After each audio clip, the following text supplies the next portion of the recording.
صحابہ میں اس حوالے سے اختلاف رائے ہو گیا کہ کچھ صحابہ نے کہا کہ امیر کی اطاعت فرض ہے، لہٰذا ان کی بات ماننی چاہیے، اور کچھ صحابہ نے کہا کہ اطاعت تو اچھے کاموں میں کرنی چاہیے، تو ہم کیوں ان کی بات مانیں، یہ تو خودکشی ہے اور حرام ہے۔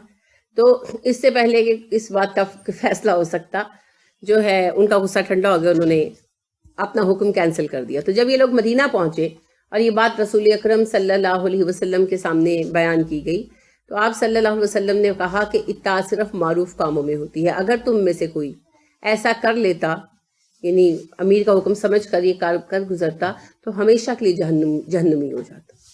ٹھیک ہے، تو امیر کی اطاعت کس میں ہے؟ معروف میں۔ تو اب حاکم کی اطاعت بھی معروف کام میں، اور ہر امیر کی، تو شوہر کی اطاعت بھی معروف کام میں۔ تو یہ جو بہانہ بنایا ہوا نا، جس کی حقیقت بھی نہیں ہے کہ جی میں پلکنگ اس لیے کراتی ہوں کہ میرے شوہر کہتے ہیں، میں پردہ اس لیے نہیں کرتی کہ میرے شوہر اجازت نہیں دیتے، تو جو اللہ کا حکم ہے نا، اس میں شوہر صاحب کا کوئی کام نہیں ہے کوئی اجازت عطا فرمائے، لہٰذا اپنی مرضی پوری کرنے کے لیے شوہروں کا نام بالکل مت لگائیں۔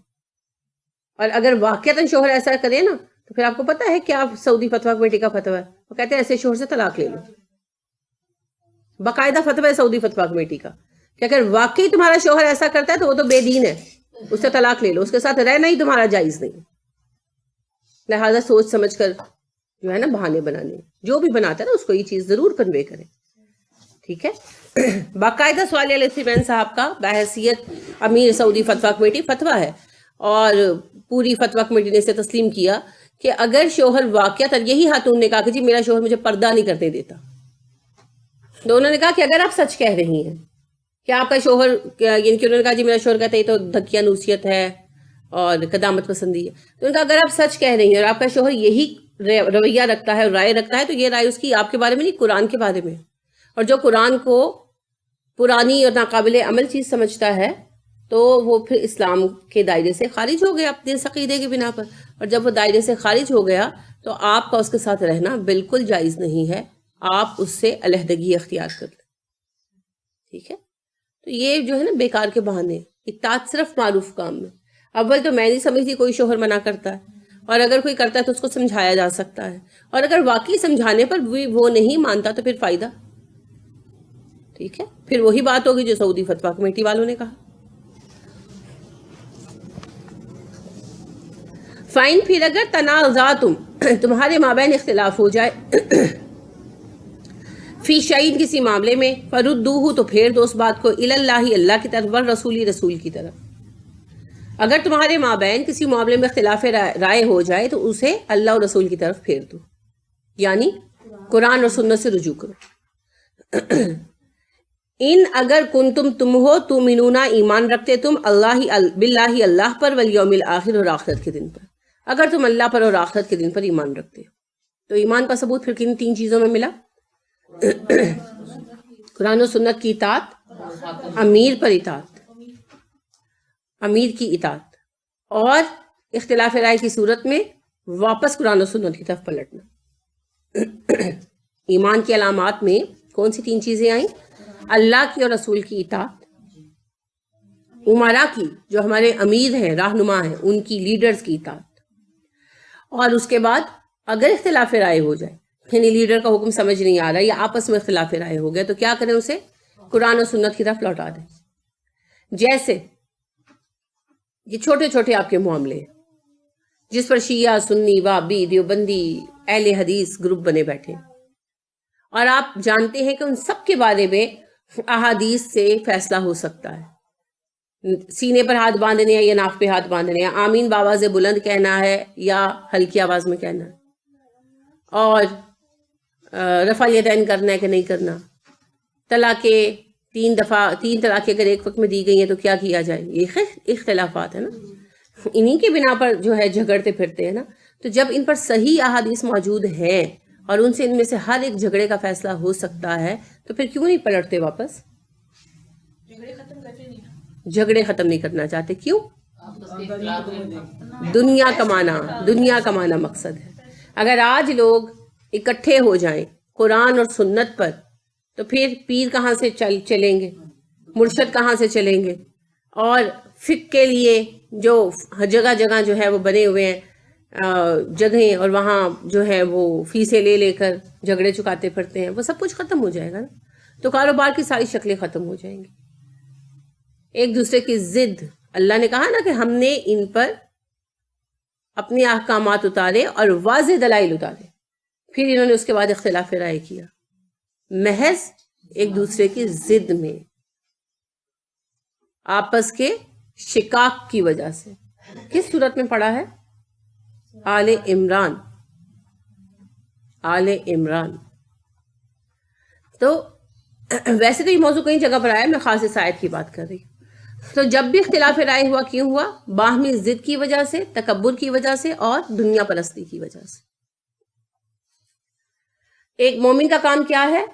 اگر میری آپ کا اختلاف رائے ہو گیا، آپ کہتی ہیں یوں ہونا چاہیے، میں کہتی ہوں یوں ہونا چاہیے، تو پھر کیا کریں؟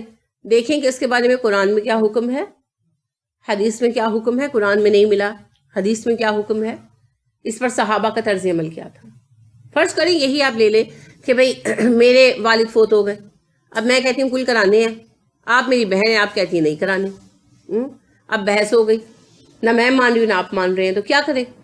رسول اکرم صلی اللہ علیہ وسلم کی طرف پلٹے، قرآن کی طرف پلٹے، دیکھیں اللہ نے کیا کہا، نبی صلی اللہ علیہ وسلم کا طریقہ کار کیا تھا، صحابہ کا طریقہ کار کیا تھا.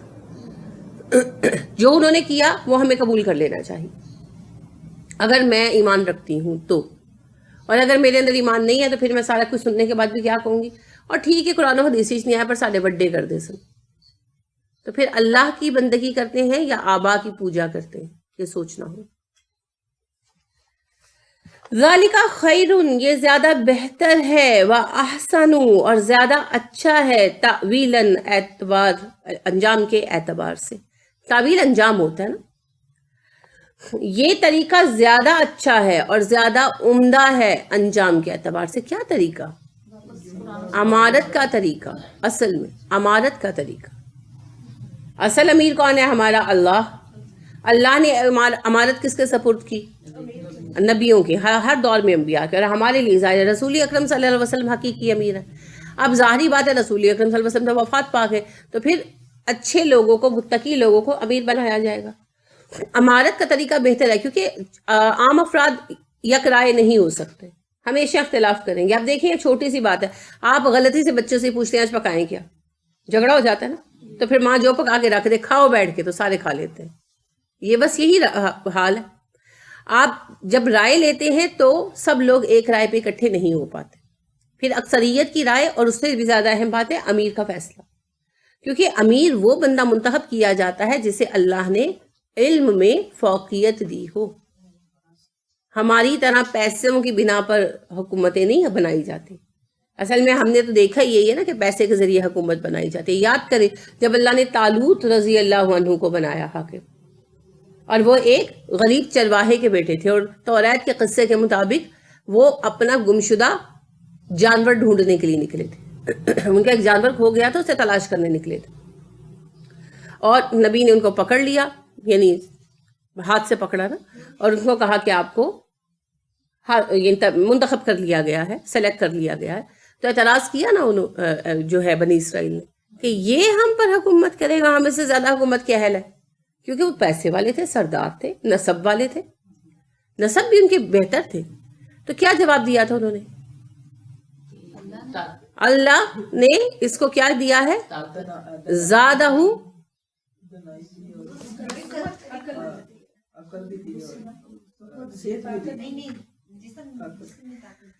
بسطتاً فی العلم والجسم، علم میں اور قوت میں تم سے بہتر. تو بادشاہ کے لیے علم کے ساتھ صحت مند ہونا بھی تو ضروری ہے نا. اگر بادشاہ صاحب روز جو ہے بیمار ہو کر پڑے رہیں گے تو پھر کام کیسے چلیں گے حکومت کے؟ قدرتی بات ہے نا، کام کیسے چلیں گے؟ وہ کہانیوں میں ہی ہوتا تھا کہ بادشاہ پہ جادو ہو گیا اور وہ جو ہے 20 سال بستر پہ پڑا رہا اور حکومت پھر بھی چلتی رہی. وہ صرف کہانیوں میں ہو سکتا ہے. حقیقی زندگی میں آپ گھر میں دیکھ لیں، آپ کو 2 دن بخار چڑھ جائے تو گھر کا کیا حال ہوتا ہے؟ بخار اترتا اور اٹھتے ہیں تو گھر کی حالت دیکھ کر دوبارہ بخار چڑھ جاتا ہے، غصے کا، ہے نا. کپڑے بھی جمع، گھر بھی الٹا ہوا، بچے بھی گندے، الماریاں ایسے الٹی ہوتی ہیں جسے 6 مہینوں سے صاف نہیں کی، کیونکہ جس کو جو چاہیے ہوتا ہے وہ نیچے سے کھینچ لیتا ہے. تو پھر آپ اس پورا دن کام بھی کرتے رہتے ہیں اور بولتے بھی رہتے ہیں. ہر گھر کا یہی حال ہے، میرا گھر بھی اسی میں شامل ہے، کیونکہ جس دن امیر بیمار پڑتا ہے اس دن جو ماتحت ہوتے ہیں وہ بے لگام ہو جاتے ہیں. تو لہٰذا ایسا صرف کہانیوں میں ہو سکتا ہے کہ بادشاہ سلامت 6 مہینے بھی بیمار پڑے رہیں اور کوئی پیچھے سے بغاوت نہ کرے. دیکھیے وہ بہت طویل وجوہات ہیں. یہاں ایک آلریڈی انتشار پھیلا ہوا ہے، کسی کے بیمار ہونے سے کیا فرق پڑے گا، پہلے ہی انتشار پھیلا ہوا ہے. تو اللہ رب کریم نے ارشاد فرمایا کہ امارت کا سلسلہ بہتر ہے، اور جسے امیر بنایا جائے گا اس میں کچھ خوبیاں ہوں، اور وہ بنیادی خوبیاں کی کیا ہے؟ جسمانی طور پر بھی بہتر ہونا، کیونکہ صحت مند جسم والا بندہ ہی صحت مند دماغ کا حامل ہو سکتا ہے. اچھا آپ کو پتا ہے جو لوگ اونچا سننے لگ جاتے ہیں وہ بہت شکی ہو جاتے ہیں، پتہ ہے اس بات کا؟ کوئی بزرگ اونچا نہیں سنتے آپ کے، جو اونچا سنتے ہیں نا وہ ہر کسی پہ شک کرتے ہیں.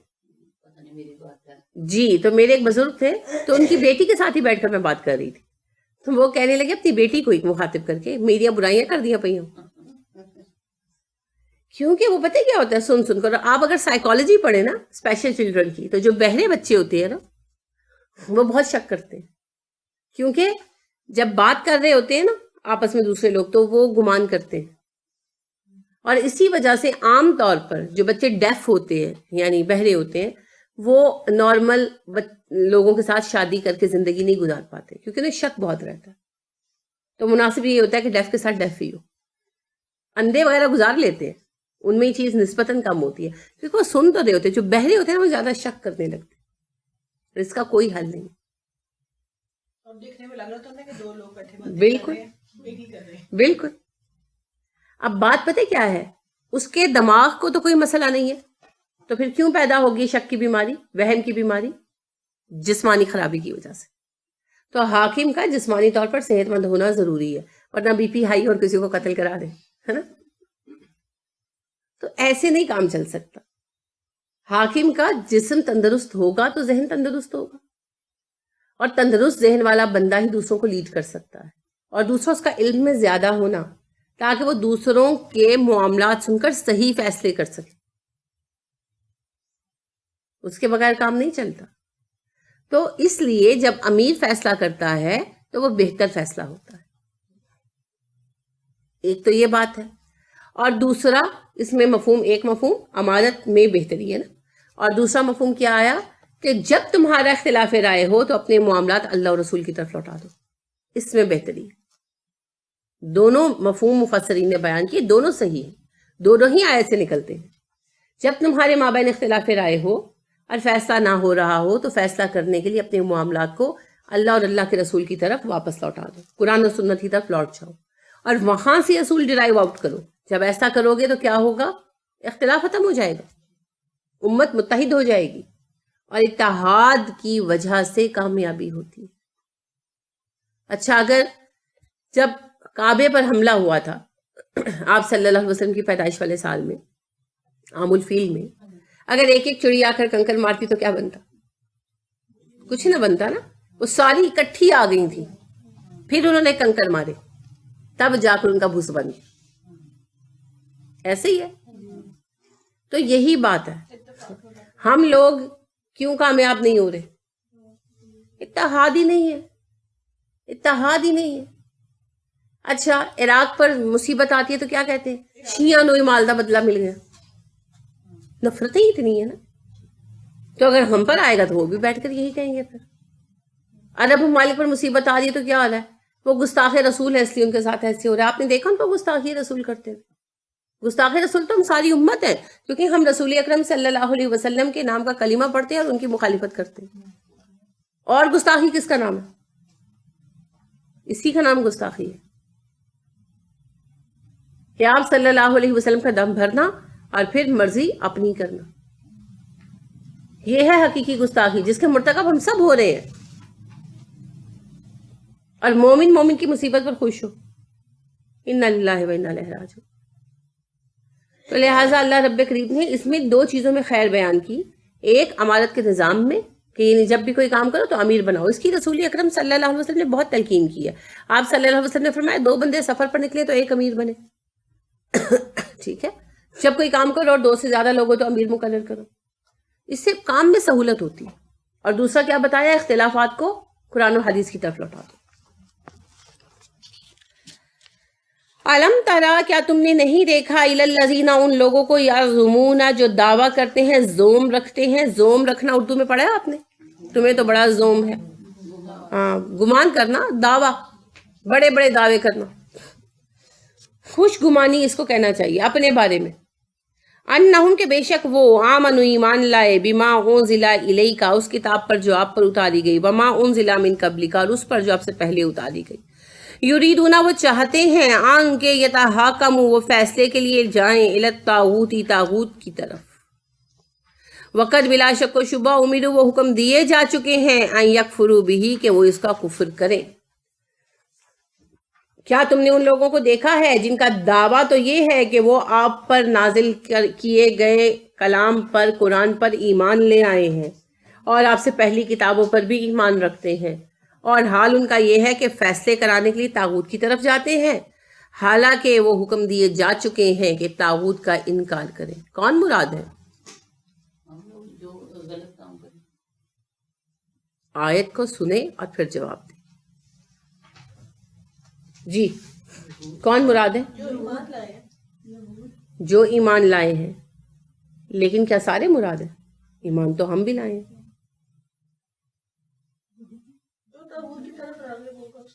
طاغوت کس کو کہا گیا ہے؟ ساری خواہشات بھی ہو سکتی ہیں. یہاں کس کو کہا گیا ہے؟